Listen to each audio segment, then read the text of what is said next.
বিশ্ববিদ্যালয়ের ক্যাম্পাসগুলো থেকে ছাত্রলীগ আওয়ামী লীগকে বিতাড়িত করতে হবে এবং যেই কায়দায় যেই মেকানিজমের ভিতর দিয়ে ছাত্রলীগ আওয়ামী লীগ একটা দানবীয় শক্তি হয়ে উঠেছে সেই মেকানিজমটাকেও বিলুপ্ত করতে হবে। আমাদের লড়াই শুরু। আজকে অনেকগুলো প্রশ্ন উঠে এসছে।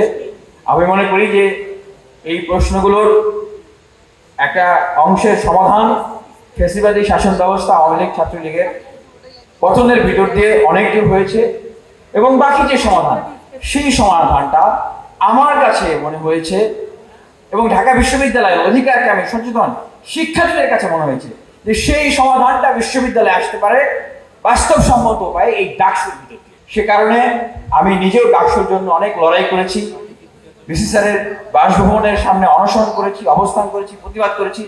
বিশ্ববিদ্যালয়ের রাজনৈতিক সচেতন শিক্ষার্থীরা আমার সাথে সঙ্গ জুগিয়েছে, সমর্থন দিয়েছে এবং আজকে ডাকসুর তফসিল ঘোষণা হয়েছে।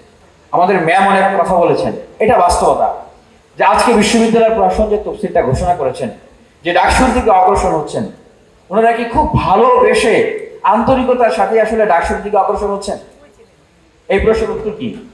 এই প্রশ্নের উত্তর হচ্ছে যেটা অটোমেটিক্যালি হওয়ার কথা ছিল সেটার জন্য আমি মনে করি অভ্যুত্থান পরবর্তী সময়ে ঢাকা বিশ্ববিদ্যালয়ের সবচেয়ে বড় অধিকার ভিত্তিক এবং গণতান্ত্রিক আন্দোলনই হয়েছে ডাকসু।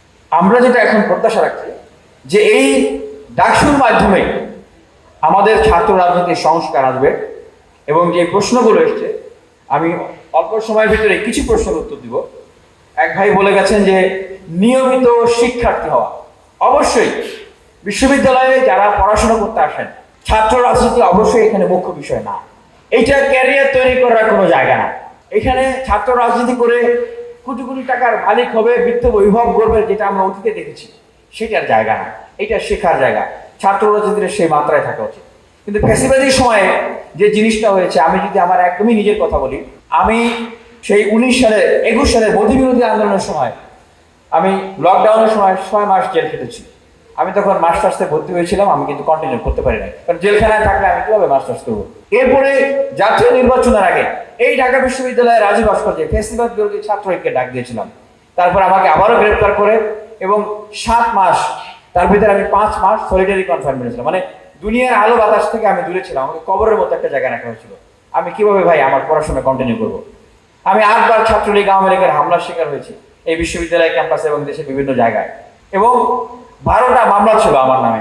যখন আমার বন্ধু বান্ধবীরা ক্লাস করতে এসে তারা তারুণ্যের যে উৎসাহ, তারুণ্যের যে রোমান্টিসিজম, তারুণ্যের যে উপভোগ তারা বিশ্ববিদ্যালয়ে কলকাকলি মুখর হয়ে করছে, অনেকেই পড়াশোনা শেষ করে তাদের স্বপ্নের যে যাত্রা, শিক্ষক হচ্ছে, ক্যাডার হচ্ছে, গবেষক হচ্ছে, আমি তখন ক্লাসে আসতেছে, আমি তখন কি করতেছি?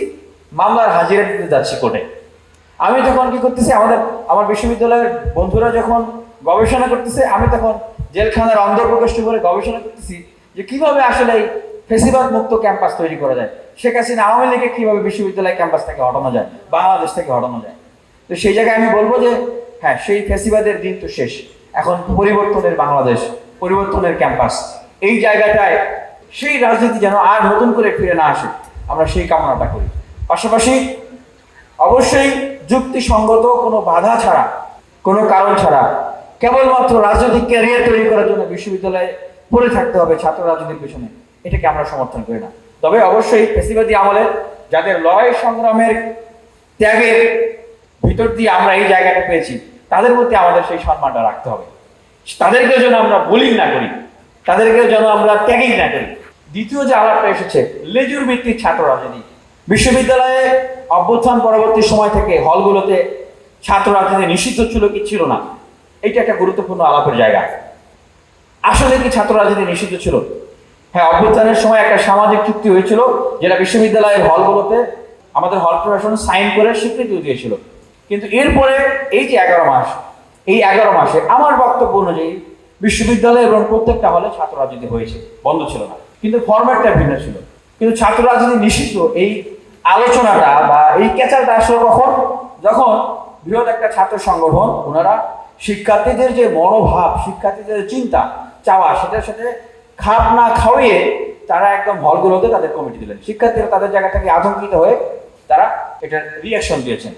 এখন এই যে সময়গুলোতে ছাত্র রাজনীতি ছিল না, এখন এই প্রশ্নটা যদি ছাত্র দলকেই করি, ভাই হলগুলোতে যদি ছাত্ররা যদি নিষিদ্ধ হয় তাহলে আপনারা হল কমিটি করলেন কেন? এটা কি আসমান থেকে নাজিল হয়েছে, লাভ দিয়ে করছে? আপনারা তো হল কেন্দ্রে কাজ করছেন, কাজ করেই তো আপনারা হল কমিটি গুছিয়ে পারছেন। এবং হলগুলোতে বিভিন্ন ধরনের স্বেচ্ছাসেবী কার্যক্রম হয়েছে। আমি অনেক ভাইদেরকে দেখেছি তারা এটাকে বিভিন্নভাবে বাইনারিতে নিয়ে এসছেন। আমার মনে হয় ওনারা আসলে ছাত্র সংগঠনের কার্যক্রম সম্পর্কে অবগত নন। ছাত্র সংগঠনের দুই ধরনের কাজ থাকে, একটা হলো অধিকার ভিত্তিক আন্দোলন, আর হচ্ছে ছাত্র কল্যাণমূলক কার্যক্রম। তা আমরা যেটা করে এসেছি দীর্ঘদিন থেকে, এই কোটা সংস্কার আন্দোলন, ফেসিবাদ বিরোধী আন্দোলন, গেস্টরুম গণরুমের বিরুদ্ধে আন্দোলন, প্রশ্নের বিরোধী আন্দোলন, ভোটাধিকারের জন্য ফেসিবাদ বিরোধী আন্দোলন, এই পিএসসি সংস্কার আন্দোলন বা ডাকসুর জন্য আন্দোলন, এই যত আন্দোলন এগুলো হচ্ছে অধিকার ভিত্তিক আন্দোলন। এবং এর পাশে দেখেন কোনো একজন শিক্ষার্থী অসচ্ছল শিক্ষার্থী, তিনি ভর্তি হতে পারছেন না, তাকে আপনি সহযোগিতা করছেন, বই কিনে দিচ্ছেন, খাবারের জন্য তাকে হেল্প করতেছেন, বা ক্যাম্পাসের ভিতরে বিভিন্ন জায়গায় শিক্ষার্থীদেরকে সহযোগিতা করার জন্য আপনি কিছু বেনিফিশিয়ারি কাজ করতেছেন, স্বেচ্ছাসেবী কাজ করতেছেন। এগুলো হলো ছাত্র কল্যাণমূলক কাজ। তবে হ্যাঁ, এটার মাত্রাটা কতটুকু হবে? যে কাজটা আসলে বিশ্ববিদ্যালয় প্রশাসনের করার কথা, তার কাছে দাবি জানানোর কথা, কিন্তু সেটা যদি আপনি করা শুরু করে দেন তাহলে তো এটা মাত্রা অতিরিক্ত হয়ে যায়। তো এই জায়গায় আমার বক্তব্যটা হচ্ছে এরকম। আর আরেকটা গুরুত্বপূর্ণ জায়গা এসছে, সাবেক ছাত্রলীগের একজন নেতা তিনি ফর্ম কালেকশন করেছেন। এখন উনি কিভাবে ফর্ম কালেকশন করলেন? এখন আমার এইখানে অবস্থান হচ্ছে যে এক সময় একটা লোক ছাত্রলীগ করতো, সে যে সারা জীবনই খারাপ থাকবে, আওয়ামী লীগ করতো সারা জীবনই খারাপ থাকবে, এটা তো আমি বলতে পারি না। সময়, পরিবেশ, পরিস্থিতি বা মানুষের চিন্তার পরিবর্তন হয়। মানুষ ধর্ম পর্যন্ত পরিবর্তন করে ফেলে, সেখানে মানুষ একটা রাজনৈতিক আদর্শ পরিবর্তন করতে পারবে না? অবশ্যই পারবে। কিন্তু দ্য কোয়েশ্চেন ইজ, যেই ব্যক্তিটি ফর্ম উত্তোলন করেছেন সেই ব্যক্তির নামে কিন্তু 19 সালের ডাকসুর সময় ফৌজদারি অপরাধের অভিযোগ, এবং সেই সময় আমিও এসএম হলে গিয়েছিলাম। সেই ফরিদ নামে একজন শিক্ষার্থীকে আগের দিন রাতে রক্তাক্ত করা হয়েছিল মেরে। আমি সহ আমরা কিন্তু সেই সময় ভিসি এবং প্রক্টর স্যারের কাছে আমরা লিখিত অভিযোগ দিয়েছিলাম। তো এই 5 বছরে সেই অভিযোগের বিচার কোথায়? নতুন যে প্রশাসন এসেছেন সেই প্রশাসন কোথায় বিচার করলেন? আপনারা কি সেই বিচারটা করেন? এবং আমি এটাও মনে করি যে যারা ভালো হতে চান বা ভালো হচ্ছেন তাদের উচিত এই ধরনের পানিশমেন্টকে ওয়েলকাম করা। পরিস্থিতি পরিবর্তন, শাস্তির ভিতর দিয়ে নিজেকে মডিফাই করে পরিবর্তনের জায়গায় নিয়ে আসে। আমি মনে করি তারা এটাকে এই শাস্তিগুলোকে, এই প্রক্রিয়াগুলোকে ওয়েলকাম করবেন যদি সত্যিকার অর্থে তারা ভালো হতে চান বা ভালো হয়ে থাকে।